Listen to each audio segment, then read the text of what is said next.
আমরা আজকে দেখব কিভাবে ই রিটার্ন আসলে ফিল আপ করা প্রয়োজন, স্পেশালি যারা প্রাইভেট জব হোল্ডার তাদের জন্য এই ভিডিওটি ইফেক্টিভ। আমরা চলেন আমরা গিয়ে দেখি কিভাবে আমরা ই রিটার্ন ফিল আপ করবো। প্রথমে আমরা গুগলে গিয়ে ই রিটার্ন বিডি বা ই রিটার্ন বিডি দিলেই আমরা কিন্তু ই রিটার্নের একটা ইয়া পাবো, লিঙ্ক পাবো। এই লিঙ্কে ক্লিক করলেই আমরা এরকম একটা সার্ফেস, একটা ওয়েবসাইটের কানেক্টিভিটি পাবো। দেন আমরা আমরা যদি ই রিটার্নে ক্লিক করি, তাহলে আপনি যদি রেজিস্টার না হন, তাহলে I am not yet register click করলেই এই অংশটুকু নিয়ে যাবে। ওকে বাটনে ক্লিক করলে দেন আপনার ট্যাক্স যেটা নাম্বার, সেই নাম্বারটা দিবেন। টিন টিএন যেটা ট্যাক্স টিএন, যেটা এই টিন যেটা এই নাম্বারটা দিবেন।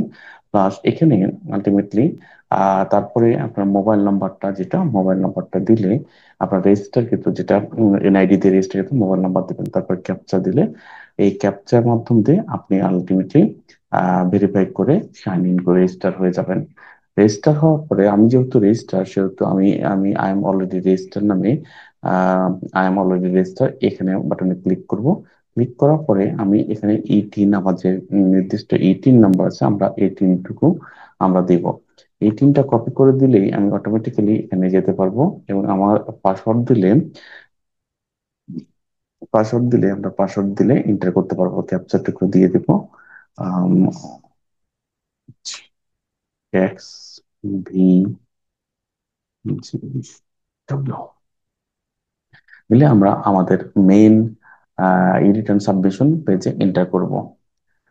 রিটার্ন করলেই আমরা যে প্রথম পেজটি আসবে, সে পেজটি হবে এরকম। আমরা খেয়াল করে দেখেন, এইখানে অংশটুকু আছে। আমরা যদি বলি যে 25-26, যদি কারো 24-25-এ রিটার্ন জমা দেওয়া না হয়ে থাকে, তাহলে তারা রিটার্ন এখানে জমা দিতে পারবেন। তবে উনি কোনো কোনো ধরনের ট্যাক্স রিবেট বা অংশটুকু এনজয় করতে পারবেন না। এবং আলটিমেটলি সাবমিশন করার পরে একটা মান্থলি একটা 2% হারে ট্যাক্সের উপরে এটা ফাইন ইম্পোজ হবে। তো আমরা যেহেতু 25-26 অ্যাসেসমেন্ট ইয়ারের রিটার্ন ফিল আপ করবো, আমরা এটাতেই থাকবো। এবং রেগুলার ই রিটার্ন এখানে ক্লিক করবো। রেগুলার ই রিটার্ন করলে খেয়াল করে দেখবেন এরকম একটা ইন্টারফেস আসবে। ইন্টারফেসে যেটা আসবে, প্রথমে আসবে শেলফ, অর্থাৎ আপনি শেলফে করতেছেন। বা 24-25-এ করলে কিন্তু আপনাকে করতে হবে নর্মালে। অ্যাসেসমেন্ট ইয়ার অলরেডি এটা ফিক্সড হয়েছে, 2025-26 দেওয়া আছে। তারপরে ইনকাম ইয়ার, এখানে সাল একটা দেওয়া আছে। এই সালে হলো 1/7/2024, অর্থাৎ আপনি ইচ্ছা করলে এখানে কিন্তু যারা ইনকাম শুরু হয়েছে 1/1/2025, তারা 25 দিতে পারেন, অথবা কারো যদি 1/12/2024 শুরু হয় যদি দিতে পারেন, অথবা কারো যদি 1/6/2025 শুরু হয় ইনকাম, তাহলে এখানে আপনি 1/6/2025 দিয়ে শুরু করতে পারেন। আর এন্ড ডেট কিন্তু আপনার এই এন্ড ডেটই থাকবে মূলত।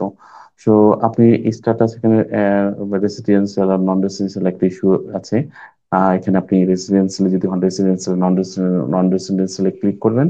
Tax exempted income, any income which is fully exempted from tax, যদি আপনার কোনো ইনকাম যদি ট্যাক্স এক্সেম্পটেড হয় এবং ফুললি এক্সেম্পটেড হয়, সেটার জন্য আপনি ইয়েস এ ক্লিক করবেন। আদারওয়াইজ আপনি নয় ক্লিক করবেন। খেয়াল করে দেখুন, আমাদের হেড অফ ইনকাম যেটা, any taxable income in the income year, yes. আমার যেহেতু ইনকাম ইয়ার ইনকাম আছে, সে আমি ইয়েস দিব। এখানে দেখেন 7টা হেড দেওয়া আছে। 7টা income from employment, income from rent, income from agriculture, income from business, capital gain, income from financial asset, income from other source. আমরা আজকে যেহেতু ইনকাম ফ্রম এমপ্লয়মেন্ট নিয়ে কথা বলবো, তাই আমরা ইনকাম ফ্রম এমপ্লয়মেন্টে ক্লিক করেছি। এইবার অন্যান্য গুলোতে ক্লিক করা যায়, বাট আপনি যদি ক্লিক করেন তাহলে ওগুলো ইন্টারফেস গুলো অটোমেটিক অ্যাড হয়ে যাবে। বাট আমরা যেহেতু এগুলোতে করবো না, আমাদের শুধুমাত্র ইনকাম ফ্রম এমপ্লয়মেন্টে যে জায়গাটুকু আছে সেটা নিয়ে আমরা কাজ করবো, তাই আমরা এগুলো রিমুভ করে দিচ্ছি। আমরা ইনকাম ফ্রম এমপ্লয়মেন্টের ইস্যুটা নিয়ে মূলত। আর যদি কারো যদি ইনকাম ফ্রম এমপ্লয়মেন্টের সাথে সাথে অন্য হেডেও ইনকাম থাকে, তাহলে সেগুলো ক্লিক করলে অটোমেটিক এটা একসাথেই আপনি করে দিতে পারবেন। তারপরে any income from following source, as a partner of a firm, যদি আপনি পার্টনার ফার্ম হন, সেক্ষেত্রে আপনি ক্লিক করবেন। As a member of the association of a person, অর্থাৎ এটাও আপনি ক্লিক করবেন। Income from the earn outside Bangladesh, যদি আউটসাইড ইনকাম থেকে যদি হয়, সে ফর এক্সাম্পল আমরা রেমিটেন্স আসছে কিন্তু রেমিটেন্স প্রপার ওয়েতে আসে না, তাহলে income from the earn outside বাংলাদেশে হবে।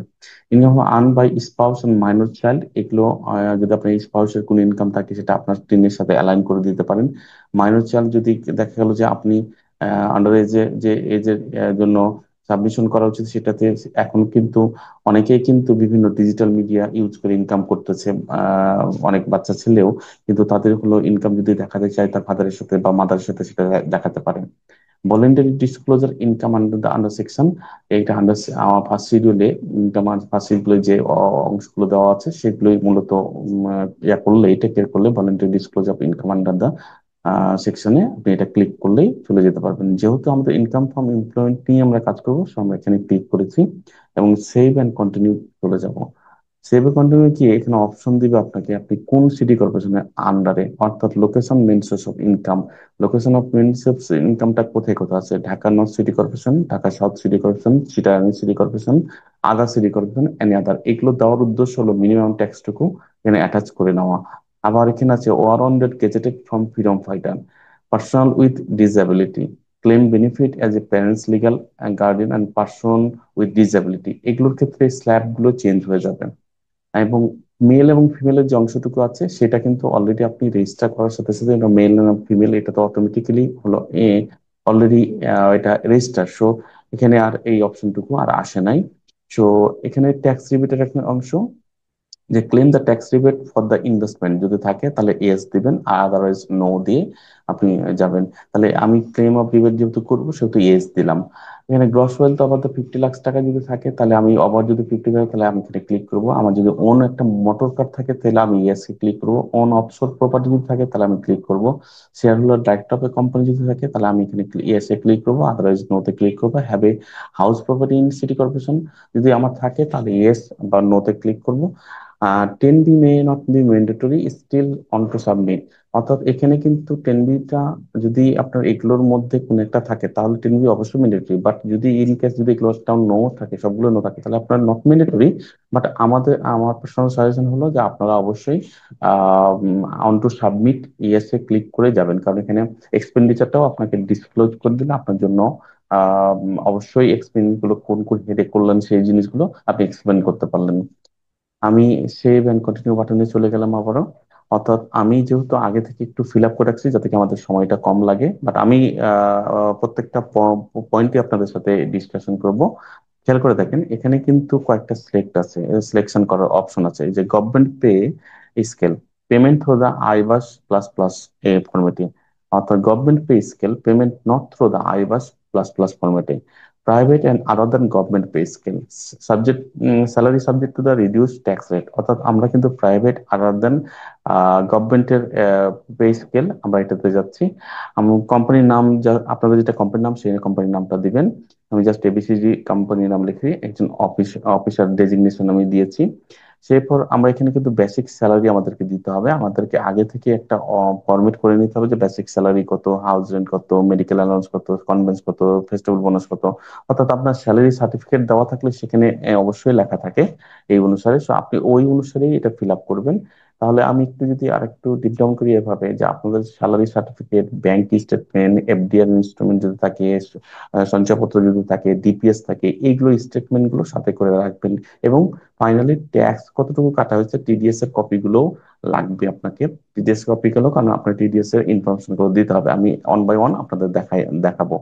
তাহলে আমরা বেসিক স্যালারি যদি 4,32,000 হয়, আমি 4,32,000 দিয়েছি, হাউজিং 2,16,000 দিয়েছি, মেডিকেল অ্যালাউন্স একটা অ্যামাউন্ট দিতে হবে, কনভেন্স অ্যালাউন্স 36 দিয়েছি, ফেস্টিভ্যাল বোনাস 72,000। আমরা এখানে কিন্তু আরো কিছু অ্যাডিশন করা যায় এইভাবে, যে আপনি ইচ্ছা করলে দেখেন এখানে arrear salary, education allowance, entertainment, employee contribution, gratuity, interest accrued to RF, leave allowance, other bonus, overtime, DDA, employee share scheme, employee share scheme, transfer the share rights, other if any.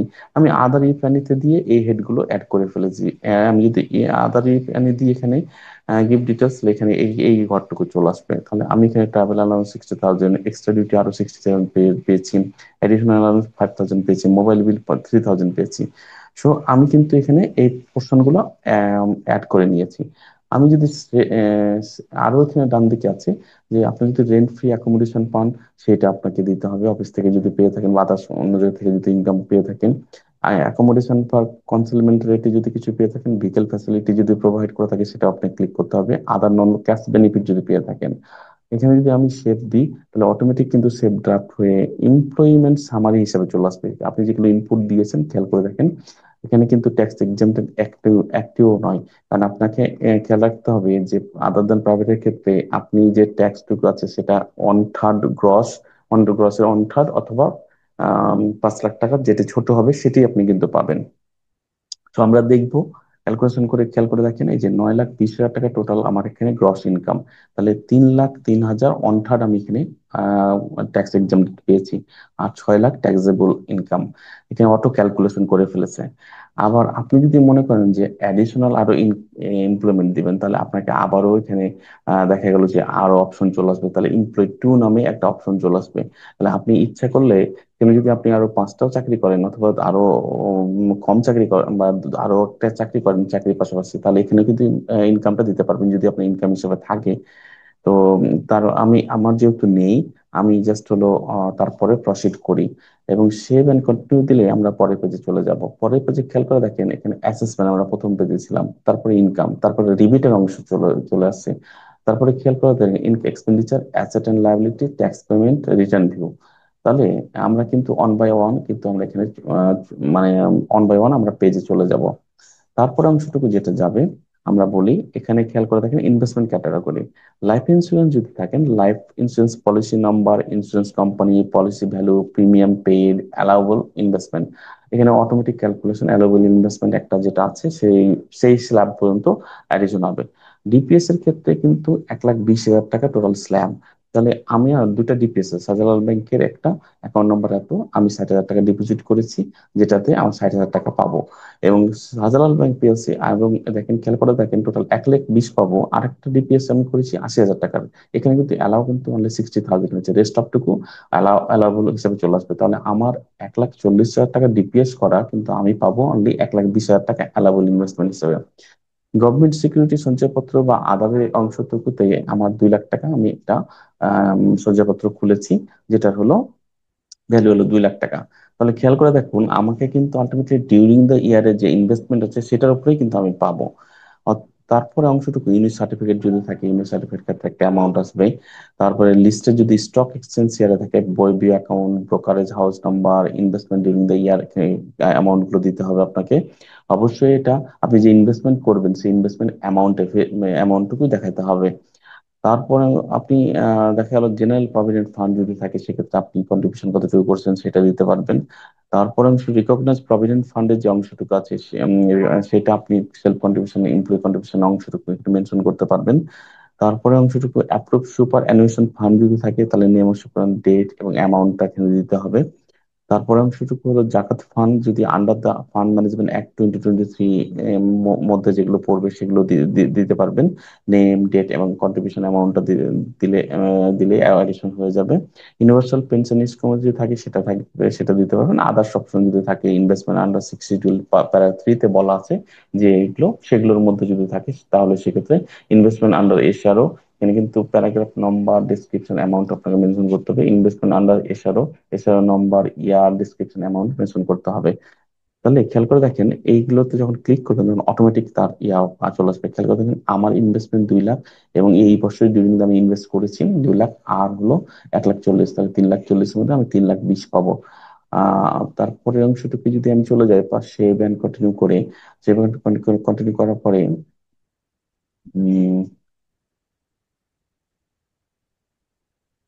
Seven continue করার পরে please fill up the, হয়তো বা আমি কোন জায়গায়, আচ্ছা ওকে, আমি এখানে লাইফ ইন্স্যুরেন্স প্রিমিয়াম ক্লিক করে আসছিলাম, যার কারণে তারা অ্যাক্সেস দিচ্ছে না। সো এরপর আমি ক্লিকটা উঠাই দেওয়ার পরে আমার অটোমেটিক সেভ অ্যান্ড কন্টিনিউ হয়ে চলে যাবে। এবার আসেন এক্সপেন্ডিচারে। এক্সপেন্ডিচারে আমি একটু অ্যামাউন্টটা বসায় রাখছি আপনাদের সুবিধার্থে। সে পরে এক্সপেন্ডিচার যে ক্লদিং, আমি একটা অ্যামাউন্ট দিলাম 20,000 টাকা। ওই আপনাদের কম বেশি হতে পারে প্রত্যেকটা এক্সপেন্ডিচারের ক্ষেত্রে। অ্যাকোমোডেশন 2,60,000 টাকা দিয়েছি। এখানে কিন্তু কমেন্ট লেখার সুযোগ আছে। অনেক অ্যাকোমোডেশন দেখা গেলো ফাদার হাউসে থাকেন অথবা হাজবেন্ডের সাথে থাকেন, তো এখানে কিন্তু মেনশন করে দিলে, এটা যদি আপনি জিরো করে দেন তাহলে জিরো হয়ে যাবে। তারপরে ড্রাইভার স্যালারি, ফুয়েল যদি খরচ থাকে, আমার যেহেতু কারেন্ট নেই ড্রাইভার স্যালারি ফুয়েলের যেহেতু প্রশ্ন আসতেছে না, সেহেতু আমি এখানে ড্রাইভার স্যালারি ছাড়াই আমি জিরো দিয়ে গেলাম। আদার ট্রান্সপোর্টেশনের ক্ষেত্রে 5,000 টাকা আমি দিয়ে গেলাম। ইউটিলিটি, এখানে হাউস হোল্ড, হাউস হোল্ড আর ইউটিলিটি এক্সপেন্স, ইলেকট্রিসিটি একটা অ্যামাউন্ট খরচ হয়েছে। এখানে খেয়াল করে দেখেন, এই যোগফলগুলো মিলিয়েই কিন্তু আপনার এখানে টোটাল সামারি হয়েছে। Gas and water Suarez garbage 14,400 টাকা খরচ হয়েছে। Phone, internet, TV channel subscription 7,200 টাকা খরচ হয়েছে। হোম সাপোর্ট স্টাফ আদার এক্সপেন্স 3,000 টাকা খরচ হয়েছে। এডিশন বাবদ আমার খরচ হয়েছে আমার বাবুর জন্য 96,000 টাকা। সে এবং এটা কাউরি কম বেশি হতেই পারে, বেশি হলে বেশি দিবেন। ফেস্টিভ্যাল বোনাসের ক্ষেত্রেও হয়তো বা কাউরি কম বেশি হতে পারে 50। ডোমেস্টিক এন্ড আবাসিক ট্যুর যদি থাকে সেক্ষেত্রে দিলেন। ফিলান্থ্রপি এক্সট্রা এই যদি থাকে তাহলে দিলেন। আদার স্পেশাল খরচগুলো দিলেন। এনি আদার এক্সপেন্স যদি থাকে সেক্ষেত্রেও এটা অটোমেটিক হয়ে চলে আসবে। আচ্ছা, এই ক্ষেত্রে ধরেন যে আমি ট্যাক্স, আমি 5,000 টাকা দিয়েছি পেমেন্ট অ্যাডভান্স ট্যাক্স বাবদ। আমি 5,000 টাকা আমার এই মিনিমাম ট্যাক্স টুকু আছে, মিনিমাম ট্যাক্স টুকু দিয়েছে, অফিস থেকে আমাকে চালানো দিয়েছে, আমরা চালানো যে অ্যামাউন্টটা আমি দিয়ে ফেললাম। খেয়াল করে দেখেন টোটাল আমার খরচ হয়েছে 4,96,000 টাকা, 96,600 টাকা। তাহলে আমরা সেভ অ্যান্ড কন্টিনিউ গেলে তারপরের পেজে চলে যাব, asset liability. This is very important page, আমরা অবশ্যই খেয়াল করব। আমার যদি কোনো বিজনেস থাকে তাহলে আমরা ডাইরেক্টর শেয়ার হোল্ডার বিজনেস, তাহলে name of the acquisition, number of share, value আমাকে দিতে হবে। পারচেস, ইনহেরিটেন্স, গিফট, এই আইটেমটা আমাকে এই মেনশন করতে হবে। আমি যদি পারচেস করি বা আমি ইনহেরিটেন্স করি বা আমাকে কেউ যদি গিফট করে তাহলে আমি যেটা হবে সেটা আমরা দিব। বিজনেস ক্যাপিটাল আদার দেন শেয়ার হোল্ডার লিমিটেড কোম্পানি, আমাকে যে আমি প্রাইভেট কিছু প্রপার্টি হিসেবে বিজনেস করতেছি, তাহলে name of the business, total business asset আমার এবং বিজনেস লাইবিলিটি কত, বিজনেস ক্যাপিটাল কত। তারপরে খেয়াল করতে হবে capital of the partnership firm. যদি পার্টনারশিপ ফার্মের হই আমরা, তাহলে আমাকে ক্যাপিটাল পার্টনারশিপ ফার্মে মেনশন করতে হবে। টিন ওপেন করতে হবে, ক্যাপিটাল কত এটা মেনশন করতে হবে। এরপরে আমরা যদি নন এগ্রিকালচার প্রপার্টি, আমি দেখা গেল আমার একটা ফ্ল্যাট আছে বা আমার একটা বিল্ডিং করা আছে, সেটা আমি পেয়েছি হয়তো ফাদারের মাধ্যমে 1200 স্কোয়ার ফিট, বা এখানে ইনহেরিটেন্স বা গিফট বা পারচেসও করতে পারি, ইনহেরিটেন্স করতে পারি, গিফট করতে পারি। আর এখানে আমাদের 1200 জায়গায় 6,000 থাকতে পারে, 5,000 থাকতে পারে, বা কাউরি 1,000 বা 800 থাকতে পারে। এখানে কি পরিমাণ আছে, স্কোয়ার ডেসিমেল এরিয়া, অথবা কারোর নন এগ্রিকালচার প্রপার্টি কিন্তু ল্যান্ড আছে, তাহলে এগুলো এখানে মেনশন করার সুযোগ আছে। আমি যেহেতু প্রপার্টি ফাদারের কাছ থেকে পেয়েছি, আমি জিরো দিলাম। আমি এখানে ভ্যালু অফ দা স্টার্টিং ইয়ারে ছিল জিরো, এন্ডিং ইয়ারে গিয়েও জিরো। অ্যাডভান্স যদি মেড অফ নন এগ্রিকালচার কোনো পেমেন্ট করে থাকে, অনেকে ফ্ল্যাট বুকিং দিয়ে, আমরা অনেকে দেখা ল্যান্ড বুকিং দিয়ে, তাহলে এখানে মেনশন করার সুযোগ আছে। তাহলে অ্যামাউন্টটা পার্টিকুলারলি প্রপার্টি ইনফরমেশনটা আপনাকে দিতে হবে। তার প্যাকেজ পারচেস বা ইনহেরিটেন্স বা গিফট হিসেবে দিতে হবে। অ্যাডভান্স অ্যামাউন্ট কত টাকা স্টার্টিং এ ছিল, হয়তো বা কারো স্টার্টিং এ জিরো ছিল, এবছর শুরু করছেন অথবা গত বছর শুরু করছেন।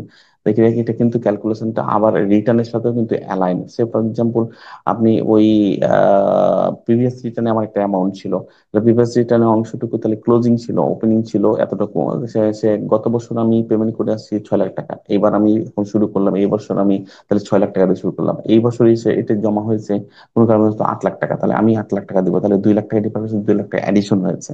6,00,000 টাকা কিন্তু নেট ওয়েলথে আপনাকে দেখাতে হবে 6,00,000 টাকা অ্যাডিশন হিসেবে। তো আমি যেহেতু অ্যাডভান্স করি নাই, সেহেতু আমার শুধু ফ্ল্যাটের অংশটুকু আছে, আমি এটা দিলাম। এগ্রিকালচার প্রপার্টিও আছে, description of the location, type of the acquisition, area of the property, unit কিভাবে আসলো, তারপর ইউনিট কি, decimal or acre, cost of value spring কত ছিল, ভ্যালু অফ দ্য লাস্টে গিয়ে কত হবে, এই ইনফরমেশন গুলো আপনাকে অ্যাসেট। ফাইন্যান্সিয়াল অ্যাসেটের মধ্যে শেয়ার বা ডিবেঞ্চার, যদি বন্ড বা সিকিউরিটি ইউনিট সার্টিফিকেট থাকে তাহলে আপনি বি অ্যাকাউন্ট দিলেন, টাইপ অফ অ্যাকুইজিশন দিলেন, ব্রোকারেজ হাউসের নাম দিলেন, কস্ট অফ ভ্যালু যেটা সেটা মেনশন করলেন। তারপর সঞ্চয়পত্র, সঞ্চয়পত্র দেখা গেলো যে আমি 2,00,000 টাকা ইনভেস্টমেন্ট দেখাইছি, তো এখানে সঞ্চয়পত্র আমি এই বছরই প্রকিউর করছি, কারো যদি আগের বছর থাকে তাহলে সেটাও মেনশন করার সুযোগ আছে। আমার ইম্পোর্ট ফ্রম ইনকাম থেকেও আনার সুযোগ আছে। সো এই জায়গাতে খেয়াল করবেন। আমরা আবার একটা জিনিস খেয়াল করেন, আমি যদি ইম্পোর্ট ফ্রম অটোফিল যদি আগের বছরে আমি অনলাইনে রিটার্ন সাবমিশন করতাম, তাহলে ডাটাগুলো কিন্তু অটোমেটিক এখানে চলে আসতো। সো এই জায়গাতে গিয়ে আমরা যেটা করবো, গভর্নমেন্ট সিকিউরিটি 2 লাখ টাকা আমি এখানে ইনভেস্ট করছি। আমার একটা এফডিআর আছে, এফডিআর আছে ব্র্যাক ব্যাংকের জন্য আমার 1 লাখ টাকা এফডিআর আছে। ডিপিএস আমি এই যেটা দিয়েছিলাম ইনভেস্টমেন্টে, যে 60,000 এবং 80,000 টাকা, 1,40,000 টাকা। আমি যদি কাউকে লোন দিয়ে থাকি, কি পার্টিকুলার আমি মেনশন করবো, name of the borrower, name of the tin number, amount নাম্বারটা দিতে হবে অবশ্যই। ব্যাংকিং চ্যানেলে আমি লোনটা দিয়েছি তাকে। প্রভিডেন্ট ফান্ড ও আদার ফান্ডে যদি থাকে, name of the employ, particular fund, account number, balance, amount দিতে হবে আপনাকে। এরপরে মোটর কার যদি থাকে, আপনার মোটর কারে যে ইনভেস্ট মানে যদি থেকে থাকে, প্রথমে আমরা দিয়েছিলাম, তাহলে registration number, type, type of acquisition, engine capacity, unit, এইগুলো ইনফরমেশন আপনাকে মেনশন করতে হবে। এবার গোল্ড যদি আপনার থেকে থাকে, গোল্ড বা হলো অন্যান্য যদি ইয়া থাকে, প্লাটিনাম, সিলভার, ডায়মন্ড, জেমস, আদার যদি থেকে থাকে, তাহলে এখানে আপনি, এটা হলো পারচেস ইনহেরিটেন্স গিফট, আমি ইনহেরিটেন্সের মাধ্যমে 10 ভরি পেয়েছি, এই 10 ভরি ভ্যালুটা 0 টাকা দিয়েছি। তারপরে হলো furniture, equipment, electronics item. Furniture বাবদ পারচেস আমার দুইটা আইটেম 2 লাখ টাকা। আর কম্পিউটার পারচেসের জন্য 50,000 টাকা ছিল। অর্থাৎ আমার ক্যাশ এবং ক্যাশ আউটসাইড থেকে আমার মানে এটা আদার কোনো অ্যাসেট আমার না থাকার কারণে আমি আর কোনো সিগনিফিকেন্ট কোনো কিছু দিই নাই। আমরা এটা ওটিকে উঠাই দিচ্ছি। Cash and cash outside notes currency নামে এখানে ব্যাংক অ্যাকাউন্টে আপনাকে, আমার ব্যাংক অ্যাকাউন্ট দেখা গেলো একটা ব্যাংক অ্যাকাউন্ট আছে, সেখানে ক্লোজিং ব্যালেন্স হচ্ছে 5,000 টাকা। আর একটা ক্রেডিট কার্ড আছে, ক্রেডিট কার্ডের ব্যালেন্স আছে 2,50,000। ক্রেডিট কার্ড যেহেতু, সেটা আমি লাইবিলিটিতেও কিন্তু মেনশন করতে করতে হবে, তাহলে আপনার ব্যালেন্সটা মিলবে। অর্থাৎ এখানে আমি ক্রেডিট কার্ডে এখন ব্যালেন্স শো করতে 2,50,000 টাকা, তাহলে ক্রেডিট কার্ডে আমি তো ব্যাংক থেকে লোন পেয়েছি, তো লোনের জন্য লাইবিলিটিস আপনাকে শো করতে হবে, শো শো করা উচিত। ক্যাশ ইন হ্যান্ডে গিয়ে দেখা গেল আমি এটা ফাঁকা রাখছি, কারণ আমাকে ক্যাশ ইন হ্যান্ড আমি এটা পরে বসাবো সব শেষে। আদার ডিপোজিট যদি থেকে থাকে, আমি আদার্স কোন ডিপোজিট যদি পেয়ে থাকি, তাহলে এটা এখানে দেখাতে পারবো। Asset outside Bangladesh, asset outside যদি কারো বাংলাদেশের বাইরে অ্যাসেট থেকে থাকে, সেটা এখানে দেখানোর সুযোগ আছে। লায়াবিলিটিজ আমরা চলে যাই। লায়াবিলিটিজ যেখানে খেয়াল করে দেখেন, আমরা কিন্তু বোরিং ফ্রম দ্য ব্যাংক, ওই যে ক্রেডিট কার্ড আমি যে ব্যালেন্সটুকু দেখাইছি, সেখানে কিন্তু bank account number, credit card এখানে মেনশন পারপোজ করে করে দিয়েছি, 2,50,000 লিখছি।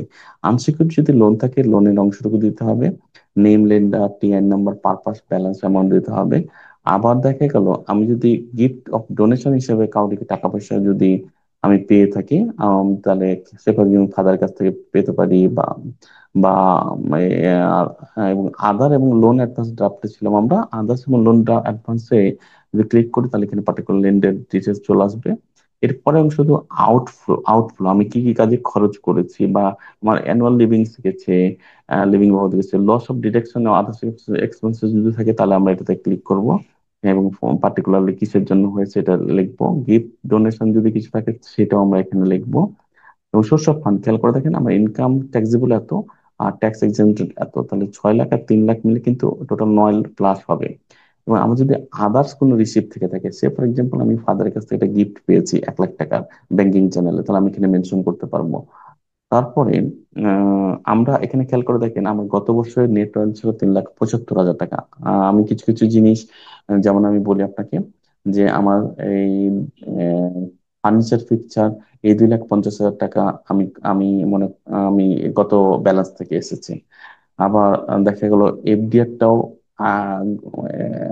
গত বছর থেকে এসেছে। সো আরো কিছু ক্যাশ ইন হ্যান্ড মিলাইয়া আমার 3,75,000 টাকা ছিল মূলত নেট নেট ওয়েলথ। তো নেট ওয়েলথে কি খেয়াল করে দেখেন, 9,45,000 টাকা গ্রস ওয়েলথ হয়েছে, 2,50,000 total liability outside, net wealth হলো 6,95,000 টাকা। এইবার গতবার ছিল 3,75,000 টাকা। চেঞ্জ ইন নেট ওয়েলথ 3,20,000 টাকা চেঞ্জ হয়েছে। 4,96,000 আউটফ্লো হয়েছে লিভিং বাবদ। টোটাল ফান্ড আউটফ্লো হয়েছে 8,16,000 টাকা। আমি বিভিন্ন ইনভেস্টমেন্ট আছে আমার এই বছরেও কিছু। তারপরে 9,20,000 টাকা টোটাল ফান্ড, এবং 1 লাখ টাকায় যে খেয়াল করেন ডিফারেন্স অ্যামাউন্টটুকু, কিন্তু এটাই হলো আমার ক্যাশ ইন হ্যান্ড, 1,03,400 টাকা। আমরা এখানে অ্যামাউন্টটা ক্যাশ ইন হ্যান্ডে 1,03,400 টাকা বসাই দিব। বসালেই আমার কিন্তু ব্যালেন্সটা খেয়াল করতে 0 হয়ে যাবে। তা আমি সেভ ড্রাফট করলাম। সেভ ড্রাফট করার পরে খেয়াল করেন আমার কিন্তু ব্যালেন্সটা এখানে মানে একেবারে নীল। তাহলে খেয়াল করে দেখবেন অ্যাসেট লাইবিলিটি যদি ক্যালকুলেশন ঠিক থাকে, দ্যাটস গুড। দেন আমি ফার্দার প্রসেস করব। ফার্দার প্রসেসের অংশ হিসেবে আমার যাবে হলো ট্যাক্স পেমেন্টের পরে, তারপরে রিটার্ন ভিউ। ট্যাক্স পেমেন্টের পরে গেলে আমি দেখতে পাবো যে আমি ট্যাক্স পেমেন্টটা কিভাবে করতেছি। এরপরে অংশটুকুতে যেটা খেয়াল করে দেখেন, ইনকাম ফ্রম এমপ্লয়মেন্ট 6,13,000 টাকা, ট্যাক্স এক্সেম্পটেড 3,06,000 টাকা। তাহলে ট্যাক্স এক্সামটিভ হওয়ার পরে আমার এখানে কিন্তু চলে চলে এসেছে ইনকাম ফ্রম এমপ্লয়মেন্ট। অন্যান্য থেকে আমি এক্সামটেড, আসলে যেহেতু অন্যান্য খাতগুলো আমি ওপেন করি নাই, সো এখানে অ্যামাউন্ট আসার কথা নয়। খেয়াল করে দেখেন, gross tax rebate, tax regular income 2,21,000 টাকা ক্যালকুলেশন হয়েছে, এবং আমি অন ইনভেস্টমেন্টের 18,400 টাকা ইনভেস্টমেন্ট রিবেট পাচ্ছি। তাহলে আমাকে খেয়াল করলে 21 থেকে হলো 18 বাদ দিলে 3,000 সামথিং থাকে হয়তো, কিন্তু আপনাকে যেহেতু ঢাকা সিটি কর্পোরেশনের আন্ডারে, সেহেতু 5,000 টাকা দিতে হবে। তাহলে 5,000 টাকা কিন্তু আমার মিনিমাম ট্যাক্সের লোকেশন অনুসারে 3,05,000 টাকা চলে এসেছে, এবং এই 5,000 টাকা কিন্তু আমার পেয়েবল। এবার আমার নিচে গিয়ে খেয়াল করবেন যে 5,000 টাকা ট্যাক্স পেয়েবল, এখনো পেয়েবল ধরা আছে 5,000 টাকা। আমি কিন্তু এখান থেকে পে নাও করলে আমাকে নিয়ে চলে যাবে হলো বিভিন্ন অনলাইন ব্যাংকিং এর মাধ্যমে। বাট আমি যেহেতু টিডিএস দেওয়া আছে, আমি টিডিএস দেওয়া থাকার কারণে আমি টিডিএস টাকে ইনপুট দিব। টিডিএস টাকে ইনপুট দিব, তখন ওখানে আপ টু ডেট বাটনে ক্লিক করলে আপনাকে এই রিটার্ন লেজারে নিয়ে চলে যাবে, এবং লেজার এখানে কিছু ইনফরমেশন শেয়ার করা আছে। ইনফরমেশন গুলো আপনারা সময় করে একটু দেখে নেবেন। আমি খেয়াল করে দেখেন, এখানে কয়েকটা হেড আছে: claim source tax, claim AIT, tax paid with return, environmental surcharge, adjustment tax refund, tax payment status, go to return. আমরা যেহেতু, যদি আমাদের গাড়ি থাকতো তাহলে এআইটি অফ কার, আমি যদি কোনো এআইটি দিতাম সেটা অ্যাডজাস্টমেন্ট করতে পারতাম। ট্যাক্স পেইড উইথ রিটার্নের সাথে যদি দিতাম তাহলে ট্যাক্স পেইড কত টাকা দিচ্ছি সেটাও আমি বলতাম। এনভায়রনমেন্টাল সারচার্জের কিছু কথা যদি আমাকে দিতে হতো সারচার্জের জন্য, তাহলে আমাকে ওই মেনশন করতে হতো। অ্যাডজাস্টমেন্ট ট্যাক্স রিফান্ড, আমি যদি অ্যাডজাস্টমেন্ট ট্যাক্স রিফান্ড করি তাহলে অ্যামাউন্টটা যোগ হবে। তো আমি আরেকটু যাই, আমরা ক্লেম অফ স্যালারি, আইবাস যারা আইবাস এর মাধ্যমে স্যালারি দিয়েছেন সেটা এখানে যাবে। স্যালারি আদার্স যেটা অংশটুকু আছে এখানে মূলত আমরা মূলত হলো ফিল আপ করবো। ব্যাংক ফাইন্যান্সিয়াল ইন্টারেস্ট প্রফিটে যদি ট্যাক্স কেটে থাকে তাহলে এটা আমরা ইনসার্ট করবো। সেরপর সঞ্চয়পত্র আমার কাটছে, তাহলে সঞ্চয়পত্রের এখানে টিডিএসটা আমরা এখানে দিব। সঞ্চয়পত্র এই যে নিচে চলে আসছে। এবং ব্যাংকের যদি ইন্টারেস্ট, ব্যাংকের প্রফিট, এফডিআর এর প্রফিট যদি এর উপর ট্যাক্স কেটে থাকে তাহলে আমরা এখানে দিব। সঞ্চয়পত্র অপশনটুকু চলে আসছে, enter the registration number, from income খোলা যাবে, এবং আমি এখানে অ্যামাউন্ট দিতে পারবো। আদার্স যদি অপশন থাকে তাহলে ইনফরমেশন গুলো দিয়ে আমাকে বের হতে হবে।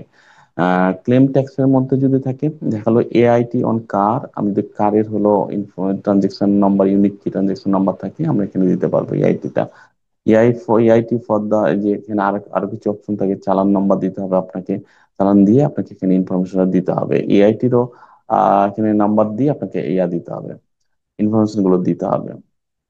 ট্যাক্স পেইড উইথ রিটার্ন যদি অংশ দিই, তাহলে এখানে আমাকে সিলেক্ট করতে হবে চালান নাম্বার। চালান নাম্বার দিয়ে আমাকে অ্যামাউন্ট বা আমি চেক বা ট্রান্সফার ই পেমেন্টের মাধ্যমে দিই, তাহলে এই জায়গাগুলোতে অ্যামাউন্ট গুলো ব্যাংকের নাম অটোমেটিক চলে চলে আসছে। তারপরে ইন্টার চালান, অ্যামাউন্ট, সিলেক্ট জোন, কোন জনের আন্ডারে, এগুলো এগুলো মূলত চলে চলে আসবে। এনভায়রনমেন্টাল সারচার্জের যদি ক্ষেত্রে দেখি, environment surcharge payable, please set environment surcharge tax payment, যদি এখানে আপনাকে সিলেক্ট করে আসতে হবে। অ্যাডজাস্ট যদি ট্যাক্স রিফান্ড থাকে তাহলে আমি এখানে 24 স্কেলের reference number, return filing zone, তারপরে হলো তারপরে হলো refund amount, inter date, return filing circle, adjustment অ্যামাউন্টটা দিতে হবে। ট্যাক্স পেমেন্ট স্ট্যাটাসটা অটোমেটিক জিরো হবে, কারণ আমরা এখানে এখনো অ্যামাউন্ট পেমেন্ট ইস্যুটা দেখাইনি। তো আমাদের যেহেতু স্যালারি পেমেন্টে দিতে হবে, আমি আপনাকে depositing enter the depositing authority person, আমি জাস্ট ABC লিমিটেড লিখলাম, ইন্টার একটা রেফারেন্স আমি দিলাম 1 2 3 4 5 6 7 8 9। এরপরে আমরা দিলাম চালান, চালান অ্যামাউন্টটা দিলাম। চালান দেখা গেল, আমি একটা চালান ধরে আমি করে রাখছি আপনাদের সুবিধার্থে। জাস্ট হলো চালান নাম্বারটা নিব, একটা চালান নাম্বার নিলাম। চালান নাম্বারটা আমি এখানে দিলাম। চালান অ্যামাউন্টে দেখা গেল যে আহ, 3.5 লাখ টাকা দেওয়া আছে, কিন্তু ক্লেম অ্যামাউন্ট আমি অনলি 5,000 টাকা আমার পক্ষে দিয়েছে। তাহলে আমি যদি এন্টার ডেটটা ছিল 4/9/2024, তাহলে 4/9/2024, 4/9/2024 আমি দিলাম।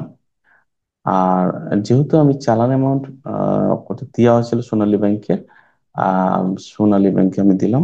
সোনালী ব্যাংক, সোনালী ব্যাংক, সোনালী ব্যাংক PLC। ইব্রাহিমপুর শাখা, মহাখালী শাখা, সে ফর এক্সাম্পল। তাহলে আমরা যখনই শেপ দেব তখনই অটোমেটিক কিন্তু এখানে খেয়াল করে দেখেন, এখানে কিন্তু নিয়ে ফেলছে 5,000 টাকা। এইটা কিন্তু আলটিমেটলি আপনার অটোমেটিক এতে চলে যাবে। এটা কমপ্লিট টিডিএস ফিল আপ করার পরে, টিডিএস এর এই লেজারটা ফিল আপ করে আমরা চলে যাবো গো টু রিটার্ন ডিরেক্ট। রিটার্নে গিয়ে দেখতে পাবেন, আমরা দেখব রিটার্নে গিয়ে যে ট্যাক্স পেবল অ্যামাউন্টটা ছিল, সেই ট্যাক্স পেবল অ্যামাউন্টটা অটোমেটিক নীল হয়ে যাবে, কারণ আপনি অলরেডি 5,000 টাকা দিয়ে ফেলেছেন। তো 5,000 টাকা দিলে এখানে খেয়াল করছেন আমরা পেবল অ্যামাউন্টে দেখেছিলাম, এই যে ট্যাক্স পেবল অ্যামাউন্ট, এখানে ট্যাক্স কিন্তু আমরা এখানে দেখেছিলাম পেবল অ্যামাউন্ট। এখন কিন্তু পেমেন্টটা এখানে চলে আসছে, দ্যাট ইজ মিন আপনার পেমেন্ট একবার নীল। এবং এটা মানে এই বাটনটা আর অ্যাক্টিভ নেই, এই বাটনটা ইনঅ্যাক্টিভ হয়ে গেছে। বিকজ আপনার টাকাটা যদি ডিউ থাকতো তাহলে আবার অ্যাক্টিভ থাকতো। আমি যখন এখানে proceed to online return return করব, তারপরে তার আগে আমাদের আমাদের যে ছোট্ট একটু কাজ হবে যে আমরা এখানে গিয়ে রিটার্ন ভিউটা আমরা একটু দেখে নিব। রিটার্ন ভিউটা আমরা যখন দেখব তখন এখানে কিন্তু ইনফরমেশন গুলো আপনার অটোমেটিক চলে আসবে, সবগুলো ইনফরমেশন। এবং ইনফরমেশন গুলো খেয়াল করে দেখেন, ইনফরমেশন গুলো অটোমেটিক এখানে যে ইনফরমেশন গুলো আপনার ইনসার্ট করেছেন সেই ইনফরমেশন গুলো অটোমেটিক এটা চলে আসবে। আসার পর যে যে ইনফরমেশন গুলো দিয়েছেন সেগুলো কিন্তু আপনার এখানে অলরেডি রিফ্লেক্টেড হবে। আপনারা যেটা করবেন সেটা হলো স্ক্রিনশট দিয়ে বা কন্ট্রোল প্রিন্ট দিয়ে আপনি একটু সেভ বাটনে গিয়ে করে রাখবেন।